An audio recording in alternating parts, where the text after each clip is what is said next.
conversation of the day. No. I like it. It's a good beard. I think I'll keep it for a little bit longer. I'm bringing my beard back because it's the will of the people. The will of the people. They have been asking spoken. for it. So, nah, this dude, is how I keep on wanting YouTube that changed my handlebar. life. Dude, you look like handlebar. Geraldo when you pull it out like that, bro.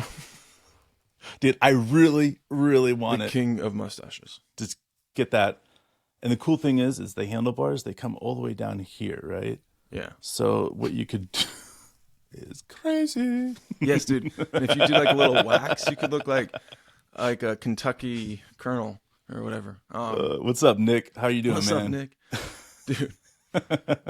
Looks like we fired a few people up with our Dillon Brooks talk. But Yeah, I man. encourage anybody to please tell me something that I don't know about Dillon Brooks. Maybe I misunderstood something that he's done. But we won't get too caught up with the Dillon Brooks conversation. I want to say, but I just before we wanna know, go, like, did I miss something? Was he like the worst person in the world? well, I want to be clear on this. We are a positivity podcast about players across the board. I don't really, I understand that people aren't going to like Dillon Brooks and stuff like that, but Chill, what we Nick. try to do is we boost players up.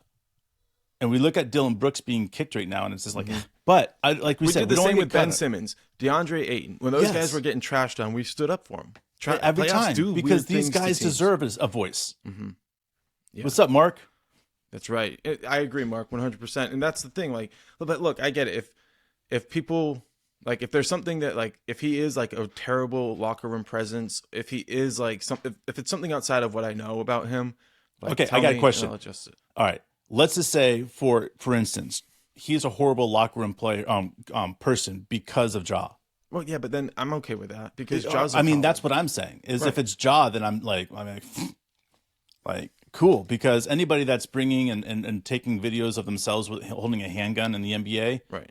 and your vets don't get on your case about that, bro. Like, I don't want any part of that. So again, for me, I look at Dillon Brooks and saying, I think he needs a second chance, like Mark said, but also more so is I look at the human being, and the video that you sent me of him against Duke in Oregon, and Oregon was destroying Duke in the tournament, and Dillon Brooks had the ball at the top of the key, and he shot a three and hit it and went crazy. Didn't need to take the shot, didn't need to do that, could just let the ball run out. But just did a Steph Curry shot, and afterwards Coach K stopped him in the line and said, you didn't need to do that. You're too good of a player to do that, to look trashy like that or something. You know, like that was to me like that's who Dillon Brooks is he's that trash talker guy. And you know what Dillon Brooks did? I'm sorry, Coach. You are absolutely right. I shouldn't have done that. You're right, Coach. I'm sorry. I disrespected you guys. I shouldn't have done that. That tells me everything. Because if a player says, whatever, Coach, we just kicked your ass. You know, like, I don't want that player. I'm sorry. That person's disrespectful to one of the greatest coaches of all time. But he sat there. He took what Coach K had to say, took it like a man, said he was sorry, you know, and I felt like that was a good moment. So, again, moving on from Dillon Brooks and looking at this team and where this team needs to be at for this next year and the expectations of this team, my question to you is that we don't add, let's just say for shits and giggles right now, we're not adding a free agent at all for this team. Okay. No big man, no guard, no small forward. We're just going to keep this team as is and go play. What do you think the expectations are of this team? First round elimination. Nice. Okay. I mean, unfortunately, you can't expect to exit the first round with a win unless you have a little bit more experience. Now, that's kind of where that's the whole point, I guess, of what's gotten so caught up with this whole Dillon Brooks conversation is this.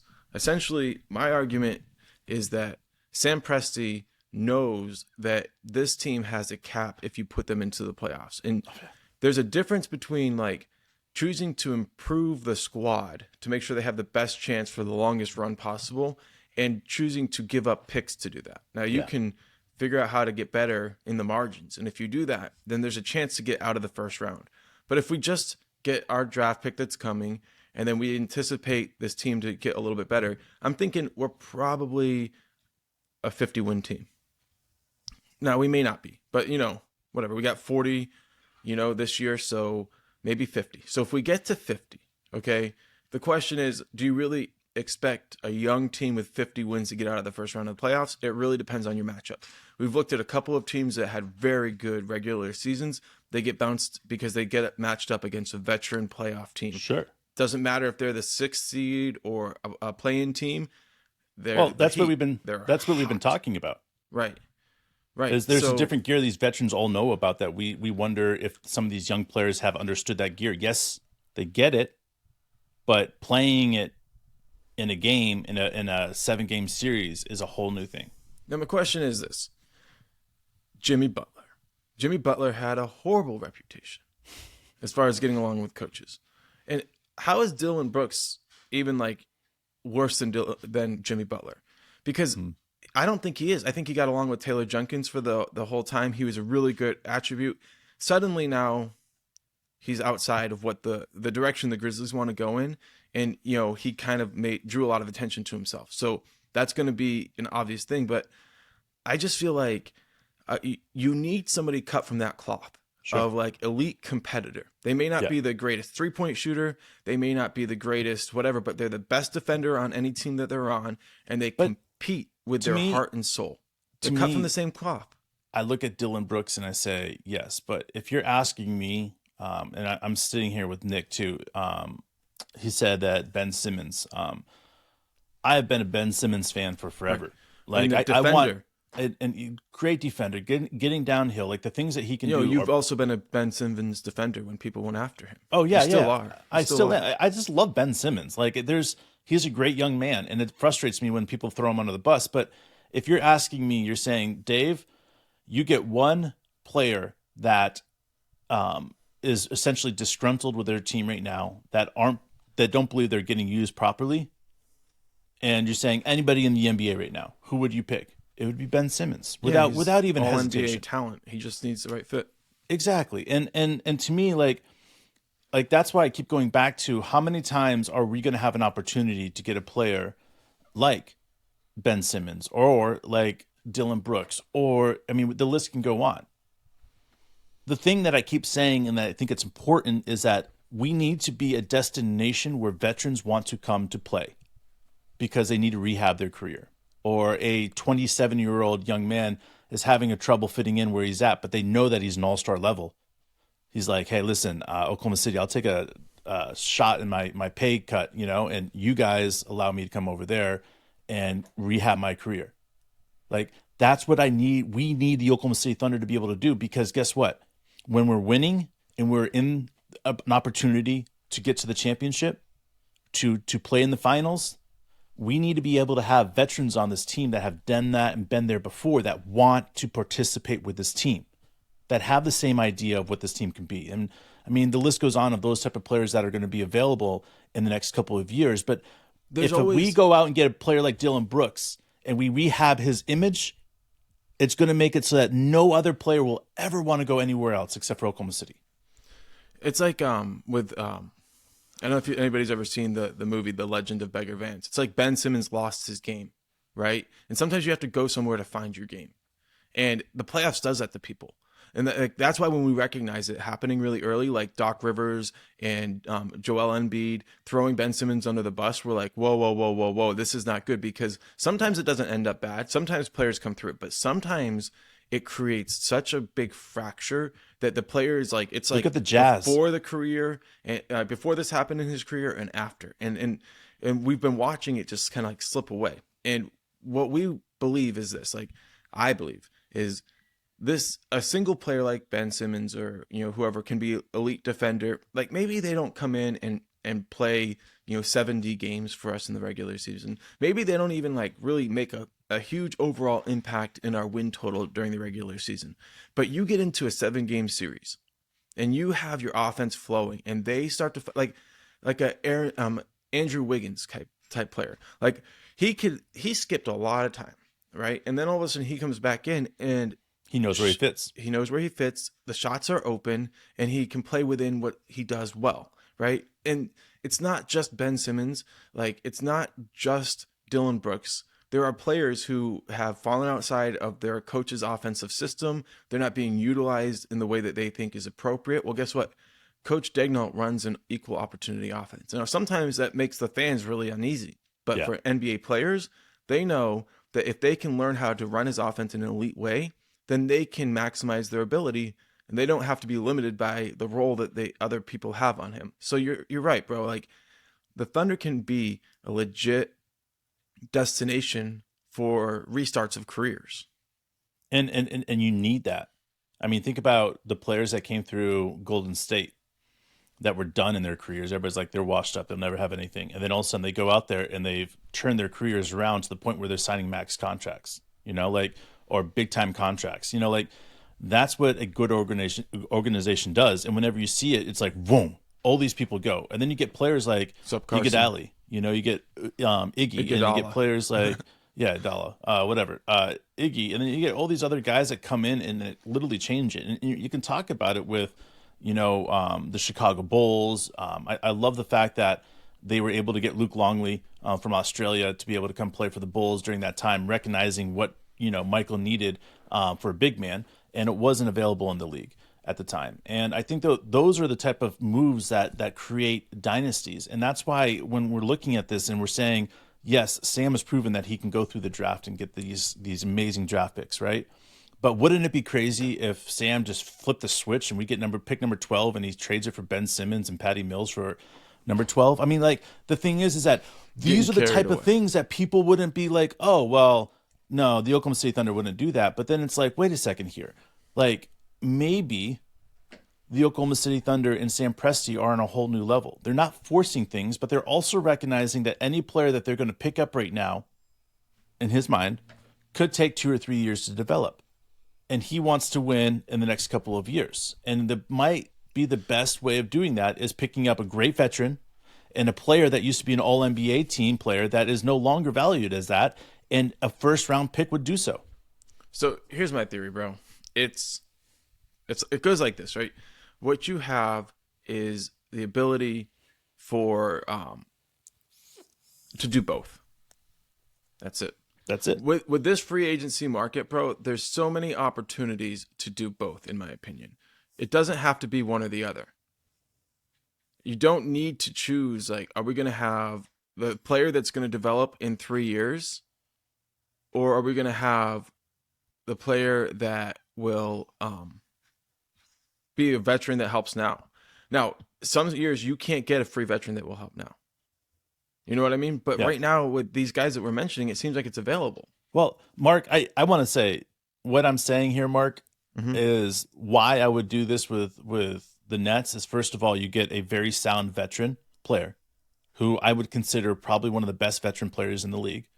And then you get a all-NBA player that is not considered one. Like, this is a no-lose situation for Oklahoma City. And it doesn't mean that this is something Sam would ever even consider. But the thing is, I think we have to start thinking about this team in the future of it. Is where is this team going to go next year? What is this team going to be able to accomplish? Is this something that Sam is going to take in the future and say, I've got 2 or 3 picks that I'm not going to use this year in the draft? I'm just not. I like these 2 players. If I get these 2 players, then I'm going to utilize a trade and get these other draft picks out of here. Right. Why wouldn't he look into that and say, you know what, Ben Simmons is on the cheap right now? Like, I've had meetings with Ben Simmons. I like his, the people he is surrounding with. I think I can help Ben Simmons out. Why wouldn't he go out and do something like that in the future? Or it doesn't need to be Ben Simmons. It needs to be a player like that.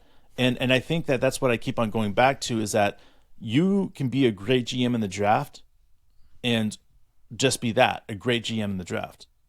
But if you can't learn the other skills of GM and how to recruit players and how to do stuff like that, you're just becoming a draft GM. And the thing that Sam Presti has shifted his mindset and the way he has done things, man, is he is constantly working for these players. Where do you want to go? Are you sure this is where you want to go? I will make sure that this happens then. Because he's helping each one of these players go to the destinations that they want to go after they play for us. And that right there is reshaping how people are looking at the Oklahoma City Thunder and saying, you know what, if I go there and I start doing well and I rehab my career, he's going to send me to where I want to go. Like, Agents know this now. It's coming more evident. Like now there just needs to be one big name to lead the way, and it's just an automatic. Oklahoma City is the destination to go, whether it's the draft, whether it's a free agent, whether it's a add on to a draft that all of a sudden we get blank player because he's not playing well and he's coming up for a second contract and he needs his rehab to career. Like We it doesn't saw matter. it with the early generation of the Thunder too, bro. We saw like Dion Waiters get a shot. We saw all sorts of different players, kind of come in that were drafted higher that maybe didn't pan out in their first place. Norns Noel, different guys like that. And then we were, trying to help them get to a better spot. So it's a track record we have. And Carson, to answer your question here, I could see like a version of that, but those 3 first round picks would have to be a lot like the ones we gave up to the Knicks. And I don't, it's tough for me to see. I just don't. Ben Simmons' value to the Nets, like the way that he wasn't playing in the games and Coach Vaughn was calling him out and the GMs were making noise, like they drove his value down. And but he's asking about for Bridges. So Bridges. I'm wondering like here's the thing. I've been a huge fan of Bridges. I've been talking about Bridges for years, and I would love to get him. But gotcha. No, I don't think it would be that situation. I think it would have been good if we had got him 3 years ago.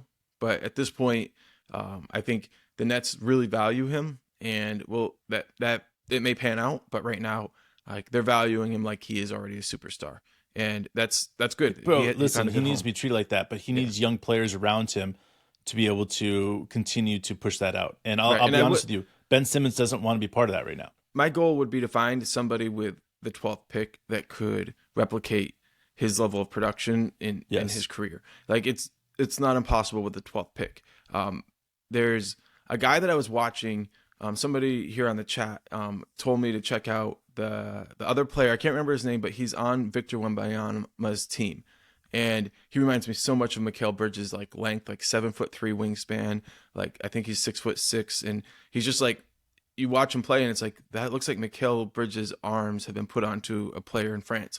So there's other people I think who can develop into that. It's not easy. No. But you have to make the bet that you can find the next Paul George in that range, or the next J-Dub in that range, and not necessarily that you have to have some other team, identify that player, they develop that player, and then you can go and you can invest in that player. That's what big markets do. Yeah, and here's the thing with this Thunder team and why I get so excited is about the draft. It's always about the draft and recognizing how many picks we have in the future. And everybody's always like, we'll never be able to use those picks. And you're right. We'll never be able to use all of those picks, but we'll always be able to move up in a draft, move around in a draft. And I think that's the most important thing that you can do is that when a GM and Vince Roseman, they zero in on a player, right? And they know that this player is going to be that next player for them. And recognizing that, where to get that player and 12, 14, 18, number 7, like, and recognizing that this is the player that we need to go. This is the best value in the draft, and then we're going to go get him. And the great thing about being able to do that is the fluidity of all those picks. You can move up and down every single draft that you want to without even skipping a beat. Mm-hmm. And I look at Sam, and I keep on saying, like, next year we're going to have a lottery pick because Houston's not going to do much, right? I mean, I could be wrong, and they make the play-in, but still, I think it's going to be a lottery pick.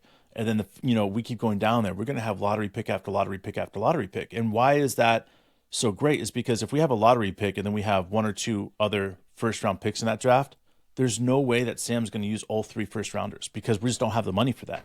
But what he will do is move up to 7 or 6 with that. Right. And then all of a sudden, we're a team that had, made it to the Western Conference Finals and we have a top 7 pick. Mm-hmm. And it could happen a lot. Well, Nick is saying the guy that I'm talking about is Bilal. I don't know how to say his name. Kobali, and that's absolutely right. You guys should all check him out, for sure. And he will rise in the draft board very quickly. We're definitely digging into the draft as we go. We're not doing like player by player analysis right now because it's like you need to get like a sense of where the draft is at, and I've been ignoring it for a little while. So if you guys have players it's that those, you want us to check out, it's the clickbaits that we're avoiding, man. Right. Like, let's just be honest. Like, all those other podcasts for the Oklahoma City Thunder that are like, But what if Oklahoma City gets the number 1 pick and stuff like that? It's like, that's not our style, because we know that in order for us to talk about the players, let's know where we sit in the draft. Then we talk.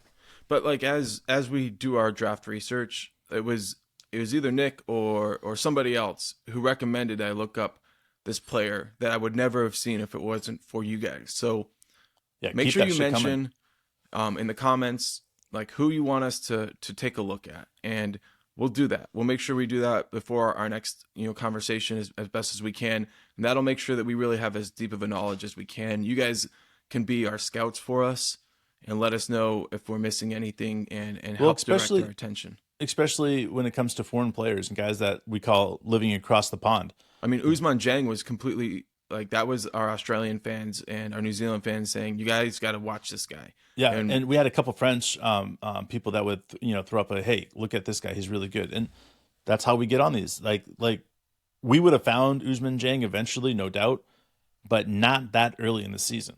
I mean, the season started and we were talking about like, I don't know, December, and people start talking about Ousmane Dieng, and it was his draft year in December. So again, we started watching videos and all that other stuff, and it's all about the NBL right now. And I've said it since day one. If I'm LeBron James and I'm one of these players' dads that are saying my son should go play someplace, not college, I'm saying stay the fuck away from college.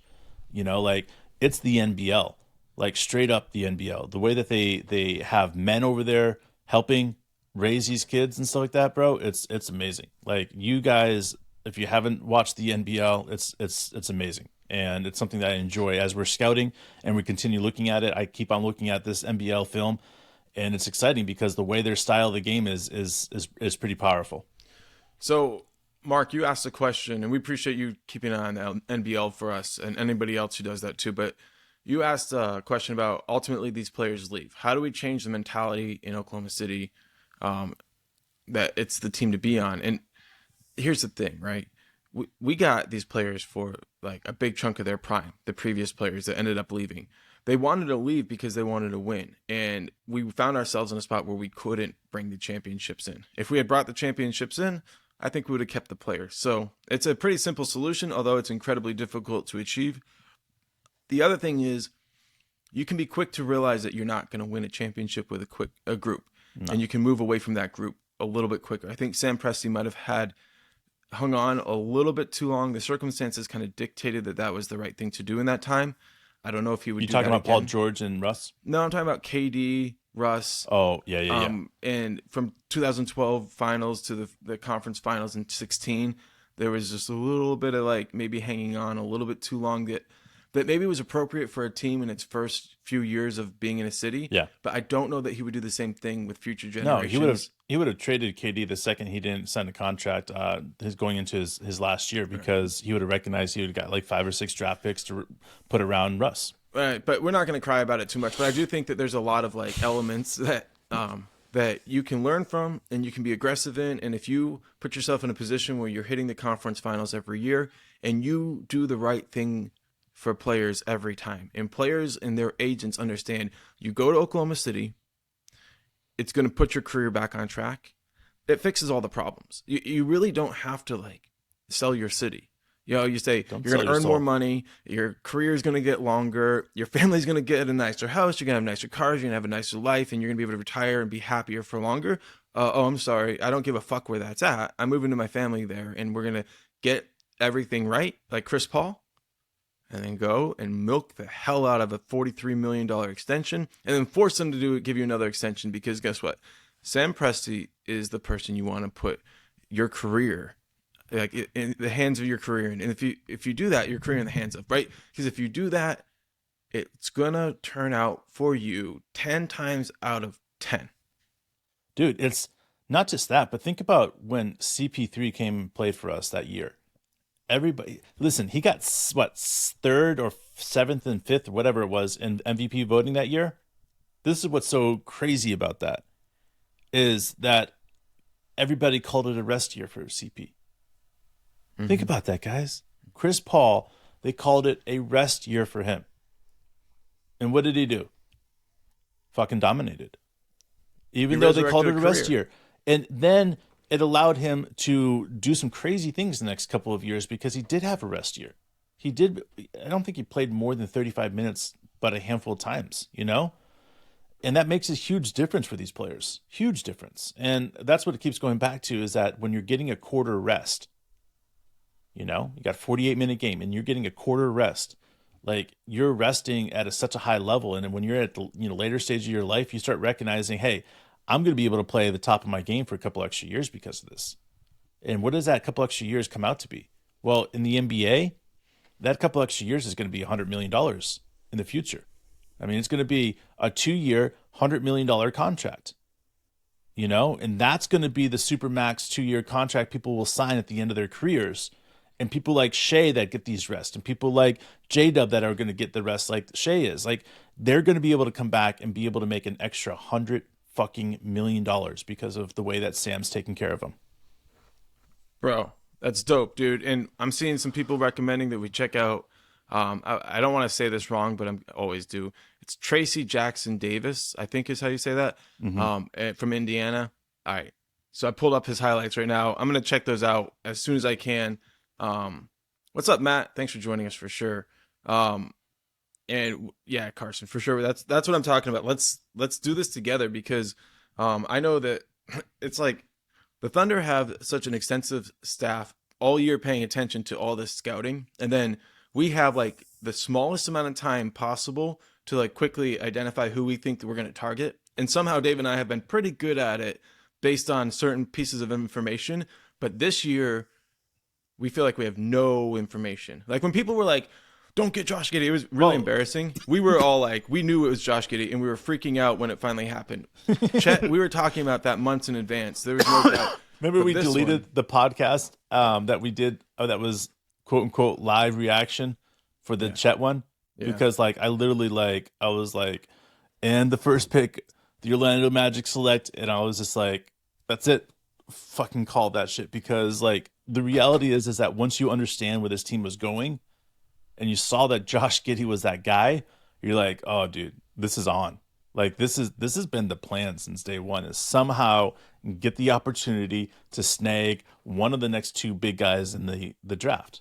And that was Chet and that was Victor. So Nick is saying he's talking to Jalen Williams, which is pretty dope. But he said that he asked him Nick, about the city, and he said he really likes it because it gives him a chance to, for it to be quiet. Maybe I'm reading into this much because the love part comes actually when he says he loves the fans. But whatever, he loves us. He loves the city. He loves everything about playing basketball in Oklahoma. That's my assumption here, guys. But I'm reading into it, and I dig it though. Matt, that's the beautiful point, right? Is that you have this balance of like owning other teams' picks when we're going to the playoffs. And that is something that the early generation of the Thunder didn't really have. So when we're sitting there and we're like hitting the playoffs every year, we're drafting 25th, 28th. That's hard. Like that's really, really hard. But if we can somehow every year hit the playoffs and still get a late lottery pick, sometimes maybe top 8, I don't know, maybe even better. Sometimes it just happens where you get like that 10th pick and it happens to be a player like Shea. Guess what? Yeah, exactly. Like everything just somehow magically takes care of itself. And imagine this team getting Giannis. Yeah. At 15 eventually or something like that. The next Giannis, where it's like people are like, that's it. I fucking quit. Oklahoma City is going to be forever good and it's going to suck now because now we're going to watch the transition over the next 15 years as they continue to trade out certain players as other players outplay them and reaping the benefits of that player playing an incredible season the prior season. Yeah. This is a corny little story, but there's a game that we used to play on our old PC called Oregon Trail. All right. And the Oregon Trail, most of the time you'd end up dying before you got to Oregon. But like, you kind of get to the point where you realize, okay, you need to have certain resources stored up. You need to be able to, you get to this point and then you're not going to be able to get good, whatever, food and stuff. So you have to have all this stuff prepared to make it. And that's a lot like what happened with the first generation of it, like Sam Presti running the Thunder. Like we got to the finals and then there was a certain set of resources that we needed to keep improving to get over the hill and we couldn't do it. And now Presti's sitting there being like, you can't acquire those resources once you're in the finals. You have to have those before. And so that's exactly what you're talking about, Matt, is like, we're talking about having all those resources in advance. The key is to hang on to them, because if you give them up before you get to that final destination, they didn't do a lot of good. And there's all sorts of teams that will like develop all these assets and be all so ready to go for it. And then they just start giving them away because they're ready to go for it now. And they never get out of the first round. And then they have to go back into the rebuilding. Can you say Minnesota? You got to pick the right time to use those assets. Yeah. Somehow Minnesota has given away more assets than they had. And they had the most anybody ever had. At least first round picks that I can remember, like, or number one picks overall. Like, it's sort of hard to understand. Well, I think that's, again, when having the proper GM that is not willing to wager your future against the present, and recognizing being patient sometimes is the best idea, but also recognizing if you have enough draft picks in that year's draft, you've got 3 draft picks that you can utilize for a trade, and you still get your own draft pick. And I think that's the most important thing about this is now you have assets after assets after assets, and you get to decide which way that goes. And that's for 7 years or 6 years. Oh, and then you cross a bridge where a player like KD doesn't want to sign an extension. Well, that's okay. You have other players who are ready to step up into that position. Exactly. And when they do, and then all of a sudden you add maybe 3 to 5 first-round picks as far out as possible based on the time that whatever player that's a superstar wants to be traded, all of a sudden, if those guys know they can go away at any time, they just know they can go into Sam Presti's office like Paul George and say, hey, I found a new destination. They're like, okay, we're going to get you there. It makes them second guess whether or not they really want to go, doesn't it? But if it's like, I have to fight to get my way out, like Reggie Jackson style, like he felt like he had to, it's bonkers. And when you're desperate enough, Sam Presti knows that. I mean, think about this with Sam Presti and the way that he is able to understand that the Clippers were so desperate that they would throw their future. And that was Shea. I mean, think about what are the Clippers missing right now? The Clippers are missing Shea, and they would be a championship caliber team. And like, they gave up everything just to get Paul George and Kawhi, and yet they're still a decent team, right? Mm-hmm. But they'll never be a championship caliber team because they gave up too much to get those guys.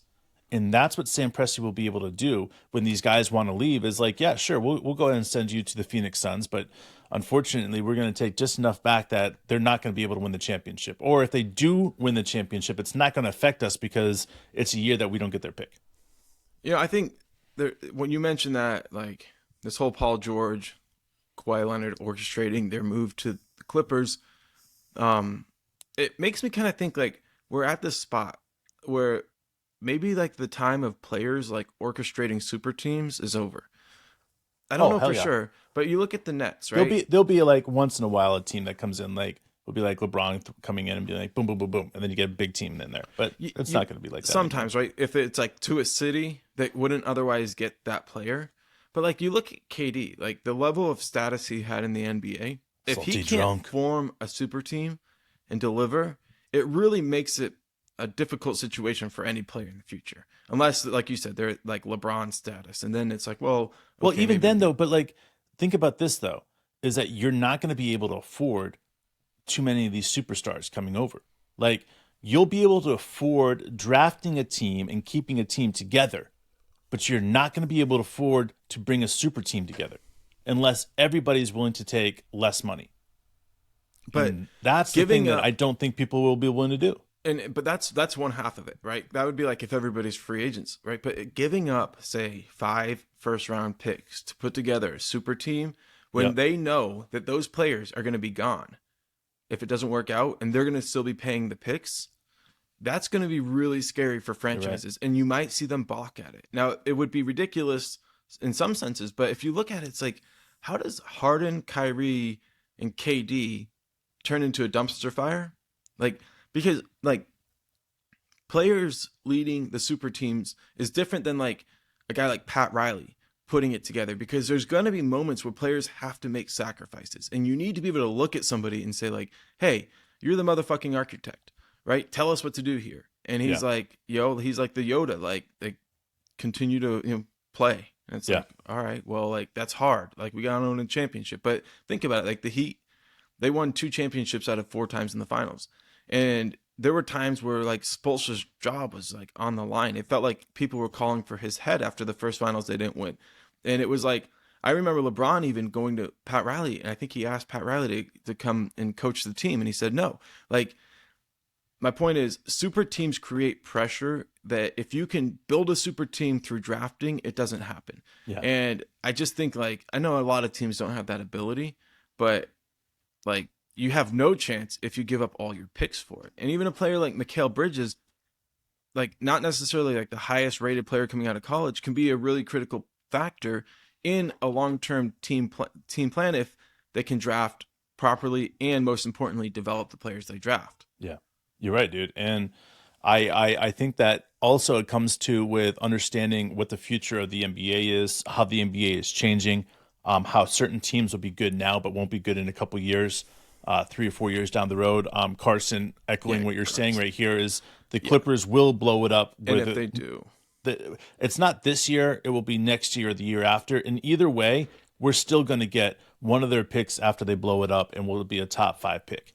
And I'm okay with that if we get one top 5 pick out of all the other stuff that we've gotten. So to me, it's just a matter of time. The Clippers are going to blow that shit up, no doubt. And I look at this and I say, Sam Presti knows this stuff. You know, like I could see the Clippers being desperate and signing Russ to a nice little contract, and then going out and getting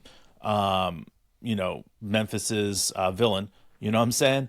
And all of a sudden having a decent team, because now you have strength and all this other stuff. But it would take a lot of money to be able to accomplish that. And that's something that I don't know if they'll be able to do with a new CBA and the way it's structured. And then that's the thing that's consistently over and over and over again, is the new CBA won't allow some of these teams to go out and get free agents if they're already over the cap.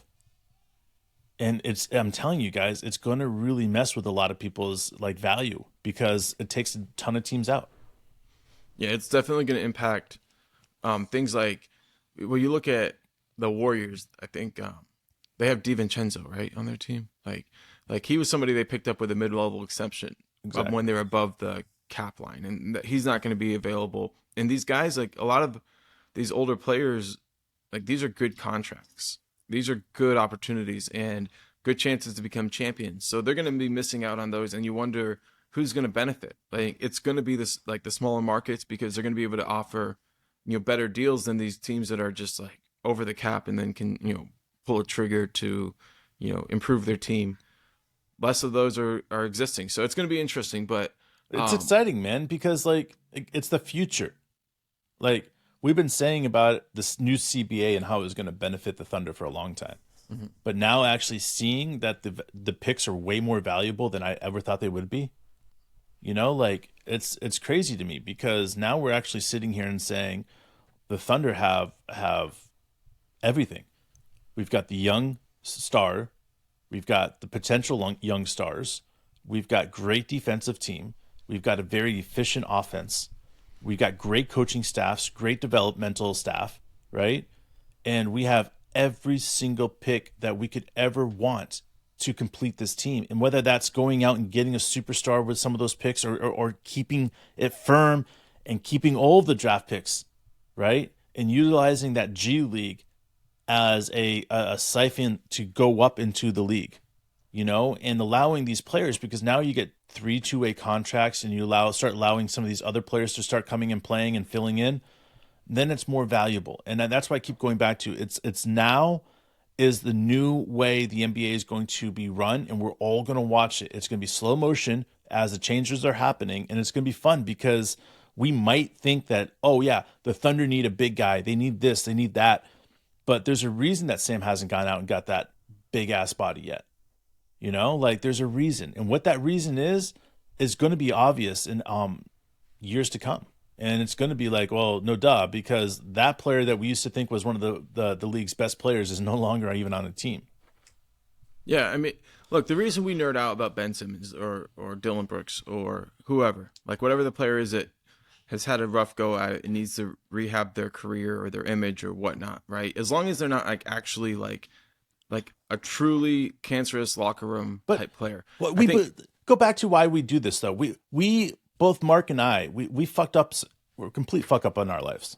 We've done it. Like, I mean, we love our family and we're here for our family, but we've had some serious run-ins that, you know, it makes us sit back and say, well, that was when we were in our 20s, you know, like, and to me, like, that's what I like to say. And when we see these young guys that are having trouble, like, our hearts go out to them, man. We want to like embrace them with love and being like, dude, it's all right. All this bad shit and the noise out there is just that. Don't listen to it because you deserve it. You deserve to be known as a good human being. And that's what we try to do with this podcast. And I know that it's not everybody's cup of tea. I know that people will be like, oh, that guy's horrible. This guy's horrible. We don't want that type of person in the locker room. But guess what? We're not sitting there throwing the stones at the people that are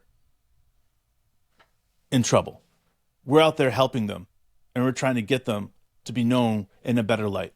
And that's our goal with this whole podcast and why we love these players. And we stand up for them. And I just want to I want to find ways to improve this team around the margins without giving up those picks. That's it. Like, if we could find a way to draft our own pick and then go into the future with all the picks we have, but also get better. And that's the whole, I guess, essence of what we're trying to kind of talk about here is like, there's this mentality with Sam Presti right now that he's going to sit on his hands this summer and I'll wait till this team declares itself, right? But like, he has the NBA where he wants them. He basically has said that. So lull him asleep. Right, exactly. But that was how that's what he did last year, bro. He let things happen. He improved, with Joe. He improved with the draft, which we got a lot better from the draft. And we did things like that. And then this year they're like, oh, he's going to do that again.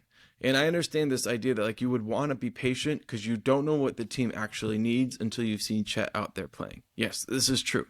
Okay. But there's also things that the team needs if you're going to be able to make a splash in the first round. Like actually make it out of the first round. There is like a certain group of skills that you cannot have too many players that possess. You're right. And that we're talking about wing defenders who can rebound. If you can have that out on the court and you can go 5 deep on that at any moment in the game, like you might find yourself in that spot. Like Josh Giddey's value in the playing game was way higher than it was during a lot of the regular season. And why was that? Because his ability to dominate the boards. His mental capacity to recognize this is a big game. Right, dude. Exactly. And if you can do that, that's big game player. Right. I saw somebody say it's the Tiger mentality, bro. Right. I saw somebody say he had the highest number of points for a playoff debut ever for a 20-year-old. For a 20-year-old. I'm like, what the fuck is this shit, dude? He beat Derrick Rose, which is insane. I know. And like, I don't know, like people have come back and said that like something about my understanding of that is wrong. But even if he's in the conversation, maybe like he didn't set the record, but like what he did was so incredible because they don't necessarily call the play in. That's what I think what they're saying. But here's the thing, all season, bro, we were sitting there saying he reminds us of Magic Johnson, and people were throwing rocks at us. Like really, like it was like we were getting mocked. Like he's not Magic Johnson. And we get it. But then all of a sudden he goes out there and he plays his biggest game of his career and he puts up a Magic Johnson type number. And you're like, come on, guys.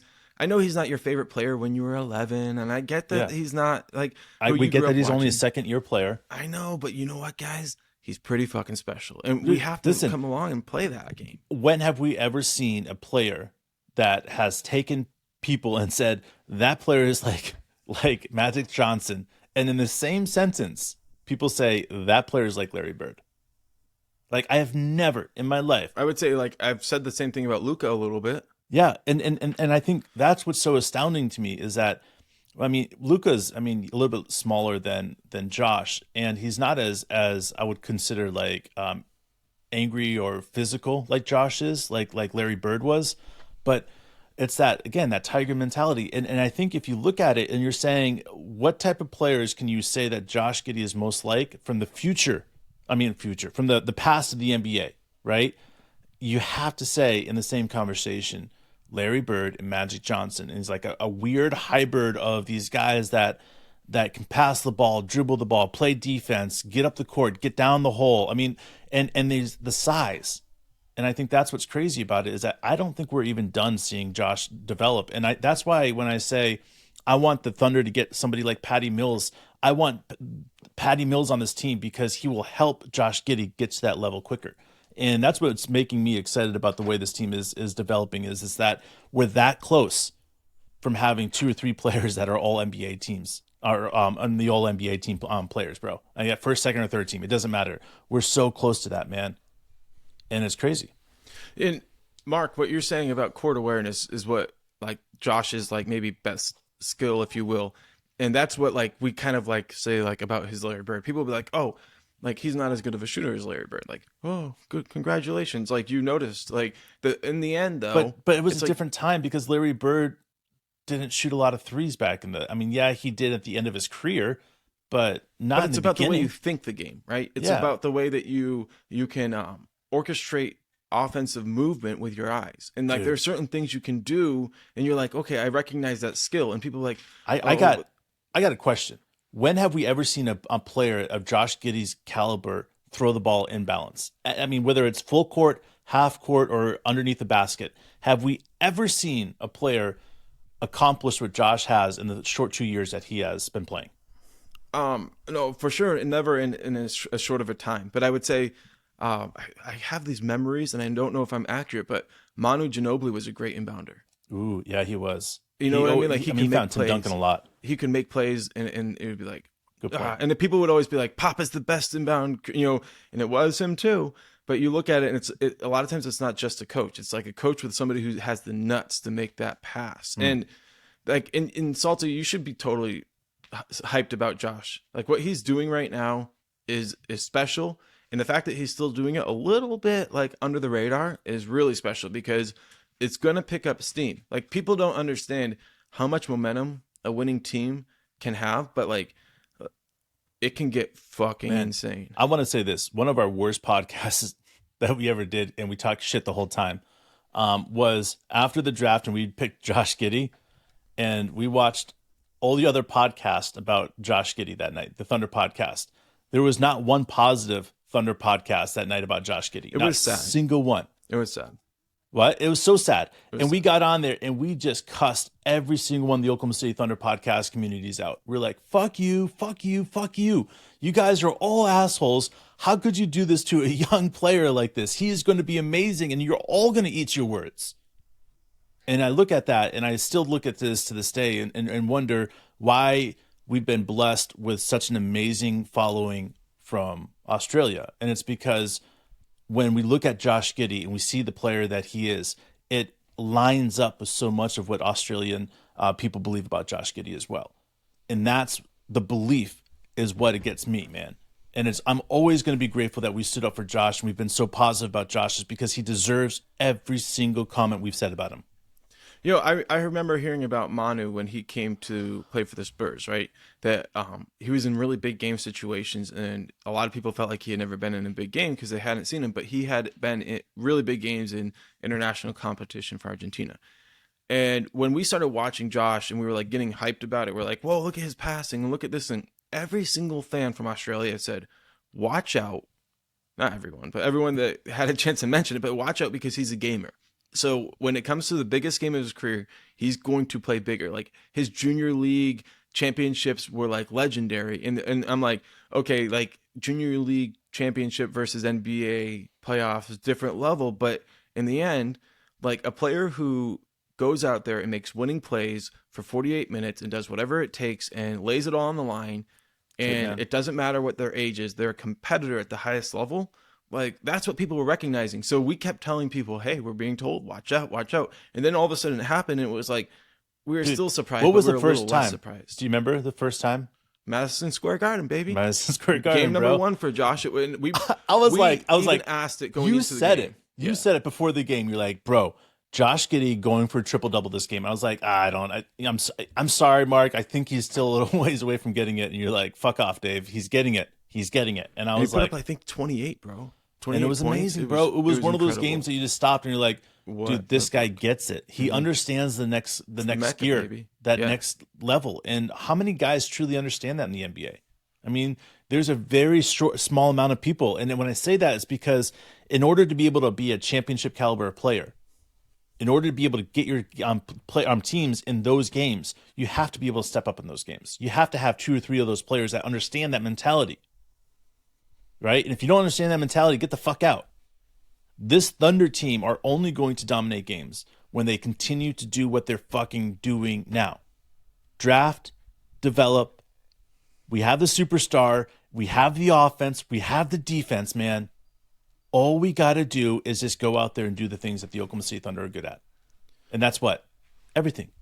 Right. Because we're top 10 in almost every single stat in the Oklahoma, as far as the NBA right now, in those stats. Defense, offense, rebounds, offensive rebounds. I mean, we're doing a hell of a job right now. Fast break points, we're leading it. This team is doing something special. And we're the youngest team. And look at all the respect that we got with all the players getting top 5 votes and this or that, rookie of the year, second place, most improved, second place. It's respect from the rest of the league. We need to enjoy that, man, because it's been shit for 2 years. I mean, I hate saying it. It's been a learning process for 2 years. But when you only win 40-something games in 2 years, it's hard. And now we get to enjoy it. The question comes down to me is what version of Sam Presti are we going to get over this summer? Are we going to get the Sam Presti that says, wait, that's what he keeps saying he's going to do. But what's he really going to do? Is he going to come out and be aggressive in this offseason? The question about him being aggressive is, like, you can be aggressive and also be in a position where you're playing it safe too. You don't necessarily have to be in a spot where you're aggressive and you're going all in. Right? That's what the Atlanta Hawks have done recently. They've really been aggressive and they've also put their future on the line. So I think Sam Presti is going to be extraordinarily aggressive and put very little at risk. And that combination to me is what gives him a competitive advantage. And we're going to be looking at it and be like, well, he did it again, because we thought that the roster was set when training camp started. And it was the last day of training camp, last 2 days of training camp. They bring in Isaiah Joe. The rest is history, guys. Yeah. So enjoy the offseason. Bro, I think we're like 10 days away from the lottery. So much is about to happen. Oh, so exciting, man. We're definitely going live for the lottery, so you guys will definitely join us for that. So excited. I'm going to be on the road a little bit tomorrow, but we're going to try to jump on at 9:30 if we can pull it off. We'll see. I mean, that's why we're on here now. It's just in case you're not able to do that tomorrow. So we appreciate everybody joining us, making the chat salty, right? Salty Drunk. We appreciate you. Appreciate Mark, everybody out there, Carson, Nick. You guys kept it going, and we are pumped. This is a really fun time, and we feel like anybody out there who is thinking about the Thunder like we are right now, like, we're just glad that we get to hang out with you for another day. Hell yeah, man.